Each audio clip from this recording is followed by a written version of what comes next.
হয় বন্ধুরা, খবর কিন্তু সত্যি। ইসরায়েল কি বলেছে শুনেছো?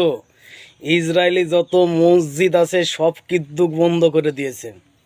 তারপরেও বড় ব্যাপার, ইসরায়েল সরকার বলেছে ইসরায়েলি কিন্তু কোনো ঈদ হবে না। তোমরা তোমরা ভেবো না ইসরায়েল সরকার ঈদ করতে দেবে না এই বছর। পালাও, কোথায় পালাবা, পালাও। তবে অন্ধভক্ত, তুই সঠিক কথাই বলেছিস। মুসলমানের ইসরায়েলে ঈদও হতে দেবে না, নামাজও পড়তে দেবে না। কিন্তু আমি এটা বুঝতে পারছি না, তোদের ওটা ফাদারল্যান্ড, তবুও ওখানে না একটা মন্দির আছে, না ওখানে মূর্তি পূজা করতে দেয়। সম্পূর্ণরূপে নিষিদ্ধ করেছে। কিন্তু এটা ফাদার হিসেবে কিভাবে তোদের মাদারকে এবো করলো যে পুজো করতে দেবে না? এটাও তো ভাবার বিষয় আছে। বন্ধুরা, ভিডিওটা প্রচুর পরিমাণে শেয়ার করো। এই অন্ধভক্ত মনে করেছিল যে খালি মুসলমানদের নিষিদ্ধ, তা না, অন্ধভক্তদেরও নিষিদ্ধ আছে।